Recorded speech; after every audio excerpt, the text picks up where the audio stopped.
Place donc à notre première table ronde ici dans ce Sport Unimitech Lille. Activité physique et qualité de vie. Le sport, remède pour une meilleure santé globale, avec un point d'interrogation. Mais je sais que mes interlocuteurs vont évidemment me répondre oui. Didier Hélard, je le rappelle, donc maire adjoint de la ville de Marcq-en-Barœul, mais aussi président de la commission sport, santé, prévention, handicap de l'Association nationale des élus en charge du sport, l'ANDES, président de la commission sport, santé de la conférence régionale du sport de la région des Hauts-de-France. On accueille également Valérie Fournéron. Merci d'être avec nous, ancienne ministre des Sports, présidente de l'Agence internationale antidopage, administratrice du groupe Matmut. Vous êtes experte, comme Didier Hélard, du collectif. Vous allez nous en parler pour une France en forme. Et puis également avec nous, Geoffrey Wanji, médecin de l'équipe de France de basket et fondateur de Doc for Sport. Je pense que vous pouvez les applaudir. On va être nous aussi toniques ce matin. Merci, bienvenue à tous les trois. Je commence avec vous, Valérie Fournéron, pour poser le cadre avec cette question. Je le disais, le sport, remède pour une meilleure santé globale. Évidemment que la réponse est oui. Évidemment que la réponse est oui. Le sport, outil de santé publique, il serait bon qu'enfin on le reconnaisse au regard de la situation globale dans laquelle nous sommes. Alors on peut, en fonction des uns et des autres, utiliser sédentarité, bombe à retardement, tabac du 21e siècle, tsunami sanitaire. La réalité, c'est quand on regarde brut les chiffres en France d'évolution de l'activité physique qui diminue et d'augmentation de la sédentarité, parce que deux choses différentes. Il y a à la fois effectivement le temps assis ou le temps couché, et le temps assis surtout devant les écrans, et l'insuffisance d'activité physique qui, au fur et à mesure de la tertiarisation de nos métiers, etc., a grandi. Dans ce cadre-là, on se retrouve avec une situation où 95% des adultes en France ne font pas le minimum, on va dire, requis, recommandé par l'Organisation mondiale de la santé. Et aujourd'hui, on a des adolescents, par exemple, de 11 à 17 ans qui, pour 80% d'entre eux, ne font pas leurs requis tous les jours pendant la semaine. Et donc, on a, à côté de ça, du coup, un coût. Et je commence par ce chiffre parce qu'il est énorme. France, Santé publique France a dit que le coût de la sédentarité est de 140 milliards d'euros par an. Donc 140 milliards d'euros par an. On a aujourd'hui plus de 13 millions de gens qui ont une maladie chronique, dites les maladies à 100%. Les quatre, on les connaît tous, les maladies cardiovasculaires, les cancers, le diabète et les maladies mentales. Et bien on se retrouve avec ces 13 millions de Français où normalement, dans leur parcours de soins, s'ils avaient accès à une activité physique adaptée, eh bien leur maladie régresserait ou se développerait moins vite, voire pour un certain nombre de cancers, des rémissions en plus. Donc on a une base scientifique à la fois d'une explosion de la sédentarité, à la fois, je vais dire, de ses conséquences en termes de maladies chroniques qui vont se développer avec une population qui, chez nous, on a une espérance de vie qui, même si elle bouge plus beaucoup, est élevée, mais l'espérance de vie en bonne santé, c'est 64 ans, c'est-à-dire c'est 7 ans de moins que dans les pays scandinaves. C'est-à-dire qu'on vit plutôt bien, mais on vit avec notre canne, on vit, je vais dire, avec éventuellement notre fauteuil roulant, notre déambulateur, etc., plus longtemps. Donc je crois qu'on a vraiment une situation sanitaire qui, je veux dire, impose que cette activité physique, que ce sport. Alors, il y a des débats sur la terminologie, parce que pour certains qui n'ont jamais fait de pratique sportive, le mot sport, c'est la compétition. Alors, on peut débattre pendant des heures sur la syntaxe. Moi, ça ne m'intéresse pas. Ce qui m'intéresse, c'est depuis des années, à la fois dans les responsabilités nationales que j'ai eues, puis au Parlement, puis aujourd'hui, je vais dire, dans notre collectif avec Didier Hélard, c'est de se battre pour qu'il y ait l'activité physique, ce soit 30 minutes tous les jours pour tous, parce qu'on est né pour bouger, et puis en plus, ça nous fait bien vieillir, ça nous coûtera moins cher, et puis on sera en meilleur équilibre personnel, parce que je n'oublie pas, je donne ce dernier élément. Une étude faite pendant le Covid dans des classes de CE2, où on a vu ces classes de CE2, donc sur le plan scientifique, des gamins qui ont perdu 30% de leur capacité physique quand il y a eu moins d'activité physique pendant cette période Covid, mais ils ont aussi perdu une partie de leur capacité cognitive. Parce que là-haut, ça marche avec les muscles. Et on voit bien combien c'est important en termes d'équilibre global, justement, d'avoir une activité physique. On n'a pas besoin d'être addict, on a besoin d'être régulier. C'est un bon. Vous avez bien posé le cadre. Et effectivement, c'est Didier Hélard, moi, qui m'avait appris la différence, hein, la terminologie entre activité physique et sport.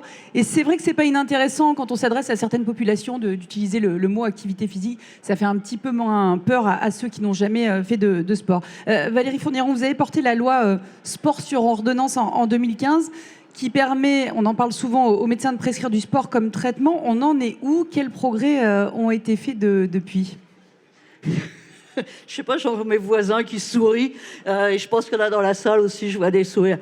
Alors, on va voir, je sais pas si c'est le verre à moitié vide ou le verre à moitié plein.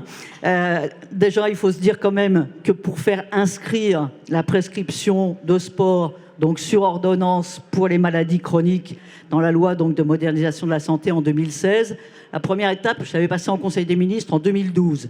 Et un an avant, la Haute Autorité de Santé, en 2011, avait dit que l'activité physique était un élément thérapeutique du parcours de soins. Donc déjà 2011, 2012, 2016, ceux qui ont envie de lire le journal officiel de l'époque s'apercevront qu'on a fait 2 lectures à l'Assemblée nationale, au Sénat, que ça s'est terminé par un vote, comme on dit, assis debout, c'est-à-dire pour essayer de ne pas y passer, quoi.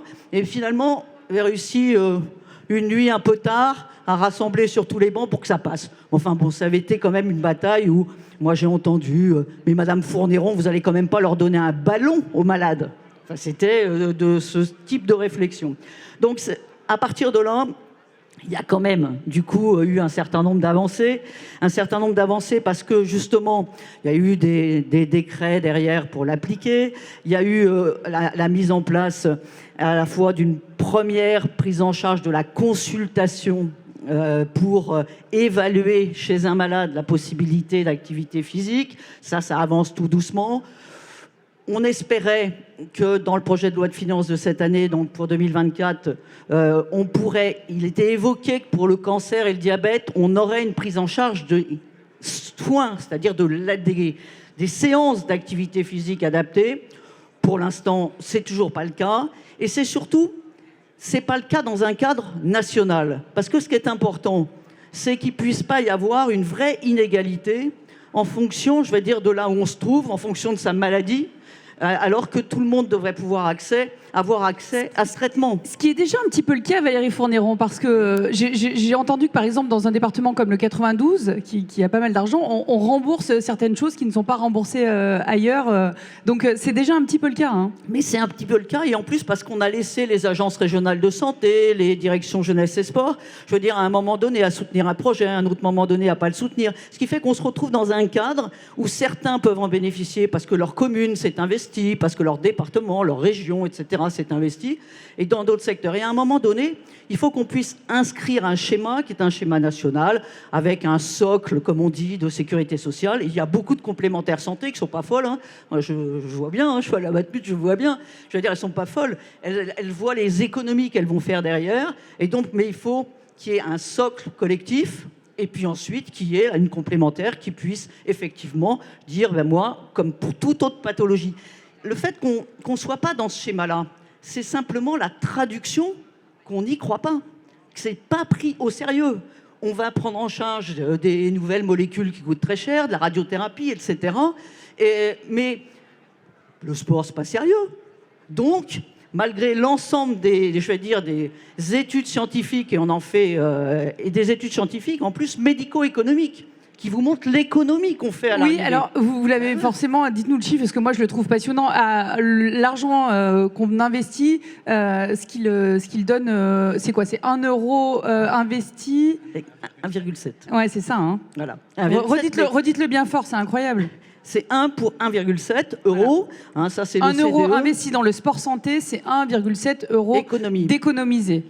Et chez quelqu'un qui a moins de 40 ans, qui fait de l'activité physique, qui dépense 850 euros de moins par an de soins de santé.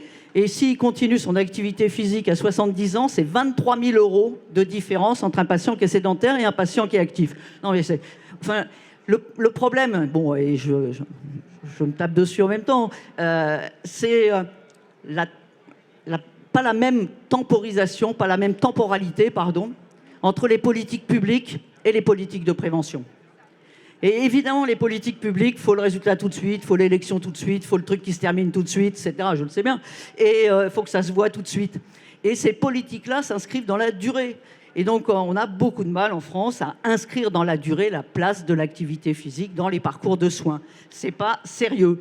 Vous vous souvenez quand il y avait eu cette campagne nationale sur les antibiotiques pour les enfants chez les médecins généralistes, combien de familles disaient, je vais dire, si on ne me donne pas d'antibiotiques, c'est pas un bon médecin. Et bien là, le médecin, s'il prescrit de l'activité physique, est-ce que c'est un bon médecin? Il y a aussi le patient à éduquer. Il n'y a pas que le médecin. On va demander, Didier, je vais me tourner vers vous ensuite, mais on va demander, tiens, à un des médecins du plateau, Geoffroy Vangi, médecin de l'équipe de France de basket et fondateur de Dog for Sport. Expliquez-nous déjà ce que c'est Dog for Sport. Et après, j'ai envie que vous réagissiez à tout ce qui vient d'être dit. Alors déjà, effectivement, il y a beaucoup de choses à dire. Je pense que c'est super intéressant. Alors, Dog for Sport, on a créé un centre de médecine du sport qui est actuellement sur Villeneuve-d'Ascq, sur le parvis de Decathlon Campus, où notre objectif, c'est de développer, de démocratiser la médecine du sport. C'est-à-dire qu'on a en même temps, ce qui est important de comprendre sur la médecine du sport, aujourd'hui, on n'est pas reconnu comme une spécialité au niveau de la sécurité sociale, mais par contre, on a des activités qui commencent à être bien identifiées. Donc, il y a l'accompagnement santé des sportifs, mais il y a aussi l'accompagnement des personnes qui ont des problèmes de santé par les activités physiques et sportives. Donc c'est ça qu'on essaie de centraliser autour de Dog for Sport dans la même entité. Donc aujourd'hui, on est 5 médecins du sport, on a une enseignante en activité physique adaptée, on a les cardiologues qui sont sur place dans un mois, on ouvre le plateau de cardiologie pour faire des épreuves d'effort. Donc ça nous permet d'avoir cet environnement qui nous permet d'accompagner tout type de sportifs et toute personne qui font des activités physiques et sportives à titre thérapeutique. Moi, je suis super content par rapport à ce que j'ai entendu. Je sais qu'on bénéficie aussi de cet héritage. Forcément, je suis convaincu depuis longtemps. L'héritage du travail qui a été fait en amont sur la reconnaissance des activités physiques. Et c'est vrai que quand j'ai démarré mon parcours en tant que spécialiste en médecine du sport, quand j'étais ici au CHR de Lille, quand on est jeune, on a envie de voir des sportifs, on a envie de voir des sportifs de haut niveau, etc. Et quand mon professeur, donc le professeur Thévenon, m'a dit bah écoute, tu vas faire aussi, c'était en 2010, tu vas faire les consultations d'activité physique adaptée pour les femmes qui ont un cancer du sein. Au début, on fait ok. Et finalement, j'ai très vite été convaincu au bout de quelques consultations, mais surtout de voir l'impact des activités physiques dans la vie des gens et des personnes. À l'époque, donc c'était 2010-2011, c'était quelque chose qui avait été mis en place autour du cancer du sein. Mais en revoyant les patientes 3 mois après, 6 mois après, on avait des véritables game changers dans leur vie. Par rapport à un sportif de haut niveau où on va travailler sur les 0,2-0,3% de changement au niveau de leur santé. Là, et encore aujourd'hui, au quotidien, en faisant des consultations d'activité physique adaptée, j'ai en tête par exemple une patiente que j'ai vue la semaine dernière avec une sclérose en plaques qui me dit moi je n'osais plus aller au cinéma parce que j'avais peur de faire le trajet entre le parking et le cinéma. Je ne sortais plus du tout. Depuis que je suis venu vous voir, en 3-4 mois, j'ai lâché ma béquille, j'arrive à retourner au cinéma, j'arrive à voir mes amis, ça m'a changé la vie, je monte les escaliers chez moi toute seule et je me dis mais cet impact il est tellement énorme et parfois difficilement quantifiable, même si c'est pas la partie que économique, il y a tout l'aspect psychique, émotionnel, la qualité de vie. Et c'est des choses, c'est des patients qu'on voit beaucoup plus souriants au fur et à mesure des séances. Le fait d'être en petit groupe de 4 ou 5 personnes, ça change aussi de ne pas être centré sur sa pathologie parce que c'est des groupes qui sont ouverts. Et on travaille sur cette autonomisation, le fait de les accompagner à trouver une activité pérenne derrière. Et je pense que aujourd'hui, tout le monde dit que c'est cool de faire de l'activité physique adaptée, mais faire ce qu'on a mis en place, c'était loin d'être évident. Aujourd'hui encore, je me bats un petit peu avec les institutions parce que au niveau de la médecine du sport, on est toujours entre deux feux. Donc je fais pas du tout de médecine générale. Donc par exemple, un exemple concret, c'est l'aide pour les assistants médicaux qui nous permettrait de gagner du temps dans les consultations. Étant donné qu'on ne fait pas de médecine générale, on ne peut pas y avoir accès à cette aide. Étant donné qu'on n'est pas reconnu comme spécialiste, on ne peut pas non plus avoir accès à cette aide. Donc aujourd'hui, c'est plutôt des convictions et on peut le dire, du combat, vraiment de démocratiser cette médecine du sport et ces activités physiques adaptées. Qui c'est qui vous envoie les patients? Et est-ce qu'il y a des réticences que vous sentez de la part d'autres praticiens ou des patients eux-mêmes? En fait, je pense que tout le monde est convaincu de l'intérêt des activités physiques, mais la difficulté, c'est le comment. Comment on fait pour faire des activités physiques. Je pense que la prescription et l'autorisation de prescrire de l'activité physique adaptée, au début, j'ai l'impression que le message a été mal perçu, où on a tout de suite assimilé ça à un remboursement des activités physiques adaptées. Et après, les médecins généralistes qui ont eu cette autorisation, ils se sont dit, mais finalement, comment on fait pour prescrire cette activité physique ? Là maintenant, ce on fait, c'est qu'on a des consultations qui sont assez longues, qui durent 40 minutes, mais ça nous permet de recentrer ça. Donc on échange avec les médecins généralistes du secteur. On travaille beaucoup avec les centres, notamment les centres de cancérologie qui sont proches. Et ça nous permet au fur et à mesure, là maintenant ça fait 1 an qu'on a commencé, il y a le lien avec les centres, le lien avec les praticiens et les patients entre eux qui commencent aussi à en parler à leurs médecins. Et ce qu'on parlait sur l'éducation des patients, c'est maintenant les patients qui disent « mais moi j'aimerais bien faire de l'activité physique », donc ils vont voir leur médecin pour les pousser à cette partie-là. Et je pense effectivement que ça fait partie des leviers qui vont nous permettre de démocratiser ce magnifique médicament qu'est l'activité physique. Oui, Didier est là. Quel levier il faut pour que ça avance? Je dirais quand même, on est un peu quand même à la croisée des chemins et je vais rendre hommage à Valérie, ce qui appartient à Valérie, d'avoir effectivement, avec son amendement, permis de faire bouger les choses, puisque effectivement on a eu le décret, on a eu l'instruction ministérielle, la loi de démocratisation du sport, donc le 2 mars 2022 qui permet justement de pouvoir prescrire une activité physique et sportive adaptée, progressive, régulière, à la fois chez les patients atteints d'une affection de longue durée, atteints de maladies chroniques avec des facteurs de risque ou en situation de dépendance. Alors, je pense aussi que la période Covid qu'on a vécue a été à la fois un incubateur, certes, mais aussi un révélateur, un accélérateur pour montrer un petit peu l'intérêt de préserver son capital physique et mental et de l'améliorer. C'est vrai que en plus, moi ce qui me gêne beaucoup, c'est donc l'impact chez les adolescents de 11, 17 ans qui passent plus de 2 heures sur leurs écrans et qui font moins d'1 heure d'activité physique et sportive par jour, même si avec actuellement on préconise les activités physiques quotidiennes de 30 minutes dans les établissements scolaires. Il n'y a que 30% qui est réalisé en France. Quand je vois qu'il y a en plus des chefs d'établissement qui disent nous, ça ne nous intéresse pas, on ne se sent pas concerné ou on n'a pas donc les moyens de le faire, je pense qu'il y a une prise de conscience importante parce que le sport, c'est pas simplement un enjeu d'attractivité d'un territoire, d'inclusion, d'éducation, mais surtout un enjeu de santé publique et de prévention.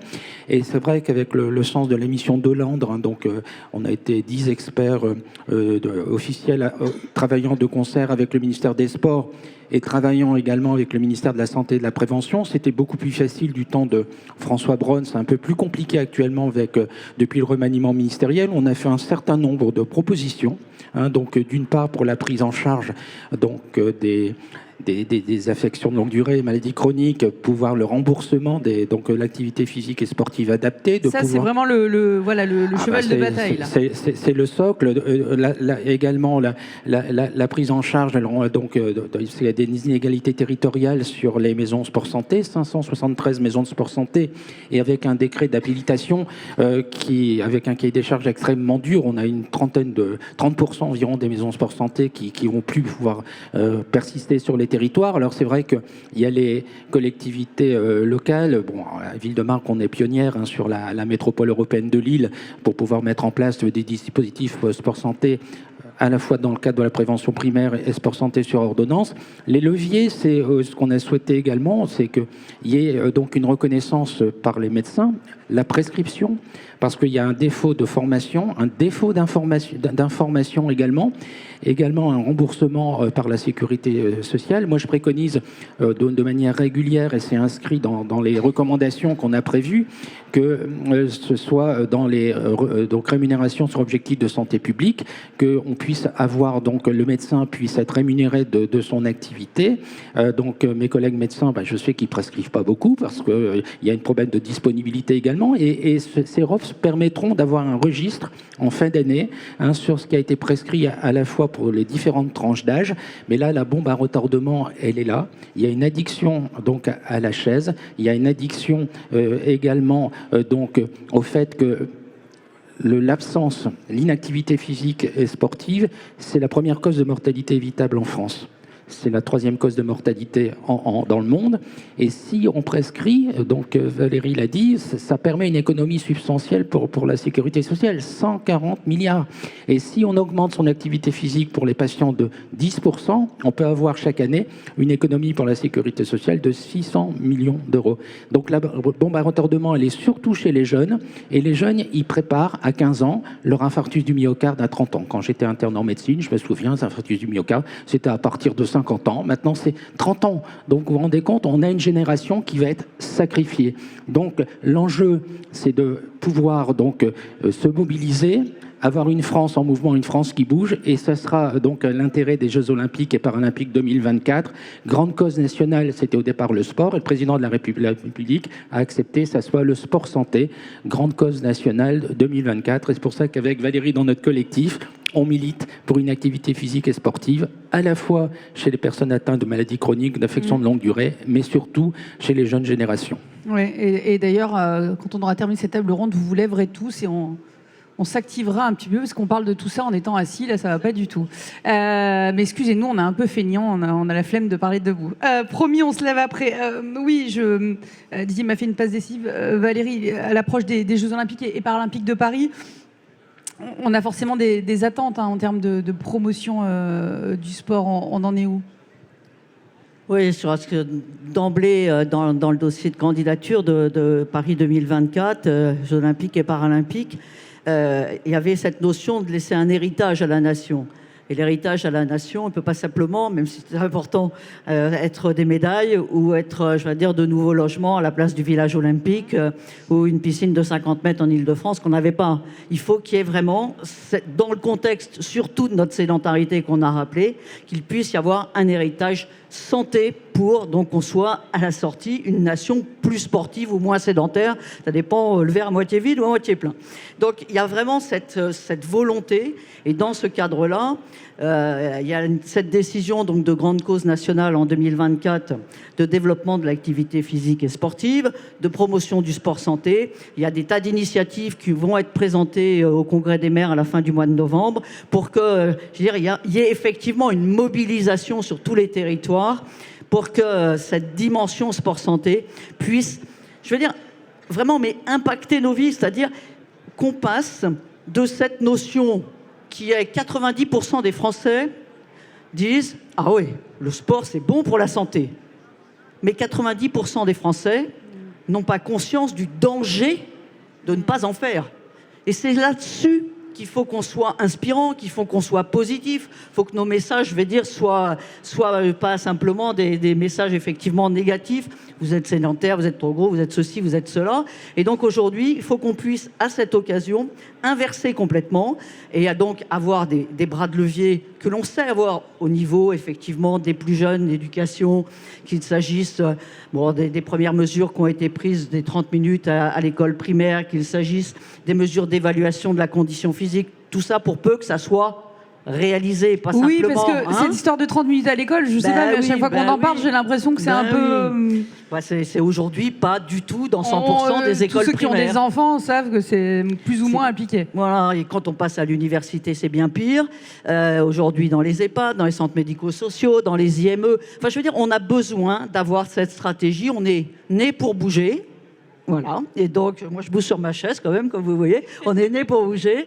Et donc, vraiment, faut que les Jeux Olympiques et Paralympiques soient ce passage du constat à l'action, comme je dis, remplaçons la procrastination par l'action. C'est un peu ça l'enjeu des Jeux.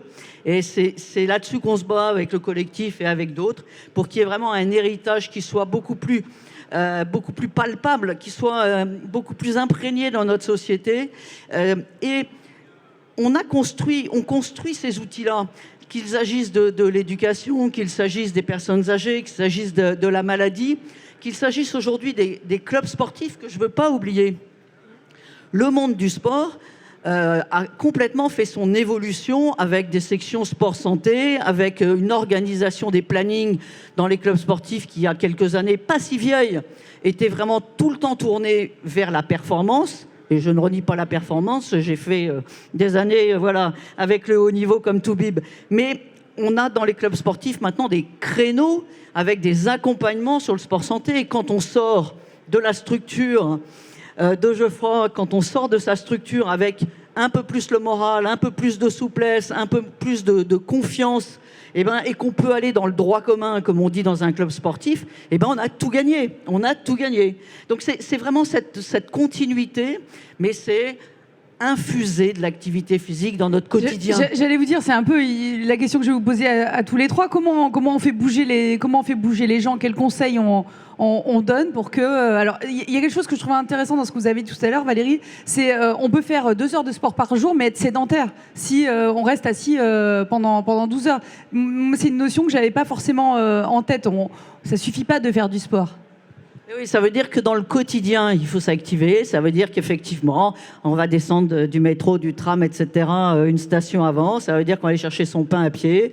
Ça veut dire qu'on va pas aller conduire enfin ses enfants à l'école en voiture jusqu'à la barrière, voire la cour d'école. Ça veut dire que dans la cour d'école, il va y avoir des dessins qui vont faire que les gamins ils vont plus s'amuser que de mettre aux 4 coins de la cour de l'école des bancs avec leur smartphone.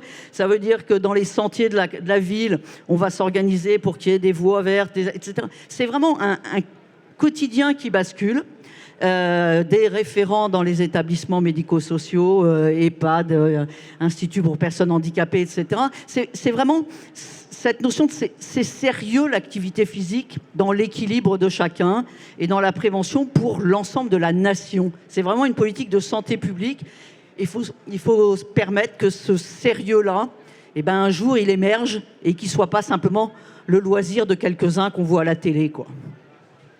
Et effectivement, je pense qu'une des grandes difficultés, c'est le fait du passage de l'envie au fait d'acquérir une habitude derrière au niveau des activités physiques.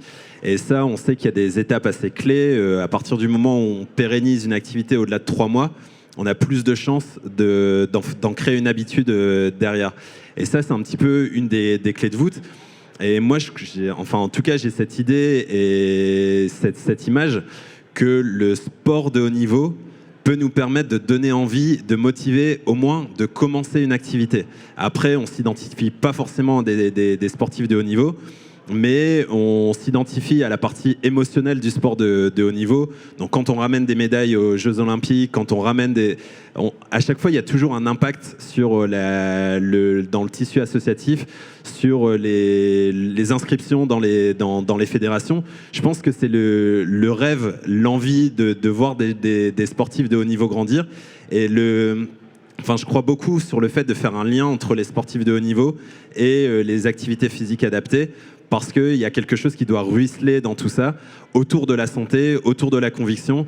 Les sportifs de haut niveau sont eux aussi convaincus que la santé est importante, puisque c'est le socle de leur performance. S'ils n'ont pas de santé, c'est compliqué d'être performant de l'autre côté. Et de plus en plus, on en parle. Donc là, en ce moment, on parle aussi, par exemple, de tout ce qui est la santé mentale dans le sport de haut niveau, des choses qu'on n'abordait pas du tout, le travail autour de l'alimentation, du sommeil, de la récupération. On était axé beaucoup sur le physique dans le sport de haut niveau, mais maintenant on a une vision santé qui est beaucoup plus globale dans le sport de haut niveau, qui nous permet d'avoir des analogies avec les activités physiques adaptées de l'autre côté. Donc je pense qu'il faut aider, accompagner à tenir les 3-4 premiers mois et à tenir, parce qu'au début c'est difficile, hein, c'est beaucoup plus facile de rester assis dans un fauteuil et de regarder un smartphone plutôt que de se lever et d'aller bouger. Mais une fois qu'on a fait la bascule et qu'on voit les intérêts physiquement, psychiquement, etc., c'est plus facile de pérenniser l'activité. Il faut que vous rameniez une médaille avec l'équipe de France de basket pour motiver les gens à faire du sport. Didier, vous avez parlé un petit peu de l'enfance tout à l'heure. Il y a un autre enjeu aussi, c'est le sport au travail. Il y a plein d'enjeux, hein, mais c'est quelque chose qui vous tient à cœur également. Ça sera un petit peu l'enjeu aussi donc il y a la célébration des Jeux Olympiques, Paralympiques, il y a l'engagement, puis après il y a l'héritage, l'impact, l'empreinte qu'on va laisser. Et c'est pour ça que le message qui est indispensable, c'est d'une part pour les jeunes générations que je disais tout à l'heure, mais également au travail, ça permet également de pouvoir réaliser une cohésion dans l'équipe. Ça permet de pouvoir se retrouver, ça joue un petit peu sur l'accidentologie, ça permet d'éviter également les arrêts de travail intempestifs. Donc c'est important aussi qu'il y ait une activité physique et sportive. C'est pour ça que dans les collectivités locales, on libère des espaces, des équipements sportifs entre midi et 2 pour que les gens puissent faire du sport. Donc ce message, il doit être percuté. Puis je pense qu'il est important aussi que l'on puisse expliquer aux gens l'intérêt. Nous ici, on est dans une région, la région des Hauts-de-France, où vraiment les indicateurs sont pas bons. Donc au niveau du diabète, donc l'obésité chez l'enfant, et également les maladies cardiovasculaires, puisque c'est supérieur à 45% la moyenne nationale, les infarctus du myocarde avant 65 ans, ici dans la région des Hauts-de-France. Donc il est important de montrer que c'est bénéfique aussi. Le sport, ça permet de réduire de 30% les accidents cardiovasculaires, de 50% le risque d'accidents vasculaires cérébraux, de diminuer les risques de cancer du sein et de cancer du côlon, et ça permet de permettre d'avoir une longévité, une espérance de vie de 7 ans. On gagne du temps. Donc ces messages sont importants, et les médecins, certes, mais également l'ensemble du mouvement sportif, les entreprises doivent marteler ce message pour qu'on arrive à une France qui bouge, une France en mouvement, à l'aube des Jeux Olympiques et Paralympiques, des territoires en mouvement. C'est pour ça que Valérie disait, c'est vrai que les villes, elles créent du design actif, elles créent une accessibilité pour pouvoir faire du sport une activité physique, déployer l'activité physique et sportive sur le territoire. C'est l'enjeu de 2024. Bon, là, au niveau du PLFFS 2024, on aura le remboursement a priori du diabète et également des cancers. Mais comment expliquer l'assurance maladie, ce qu'on leur dit régulièrement dans le cadre de notre mission, attendez, mais on ne peut pas ouvrir la boîte de Pandore. Mais il faudra qu'à un moment, l'ensemble des pathologies soient prises en charge par l'assurance maladie et les mutuelles. Les mutuelles sont d'accord sur le principe, sauf si l'assurance maladie dit non. Step by step, on va attendre, mais je pense que là on évolue, il y a un frémissement, il y a des signes d'encouragement, et nous on va continuer à être tout à fait dynamique pour pouvoir avoir une France qui bouge dans toutes ses composantes. Valérie, je vous laisse le mot de la fin. C'est quoi, le message principal que vous avez envie de laisser? Le sport plutôt qu'une longue liste de médicaments. Ouais. Voilà, comme Toubib évidemment, 3 Toubib, donc on ne va pas en laisser un autre. Et puis juste quand même un élément, quand on regarde, Google a mis 30 jours à arriver dans 50 millions de foyers. La télévision avait mis 13 ans à arriver dans 50 millions de foyers. Donc voilà, la sédentarité, elle est d'abord là dans notre quotidien, et on le sait tous. Et ça, pour trouver un équilibre avec ces temps d'écran, c'est un enjeu qui est majeur pour notre jeunesse, et qui est essentiel pour l'avenir de notre pays, qu'on puisse enfin inscrire cette activité physique comme une thérapeutique de prévention, un médicament. Puis un médicament qui n'a pas d'effet secondaire, finalement, nous, on n'en connaît pas beaucoup. Merci beaucoup. Merci à tous les trois. Vous pouvez les applaudir. C'était passionnant. Bonne chance, Geoffrey, avec l'équipe de France de basket. Et bravo pour pour tout ce que vous faites et on se lève, allez, on va bouger. Levez-vous aussi, mais vous revenez parce que dans quelques instants, on va avoir la deuxième table ronde.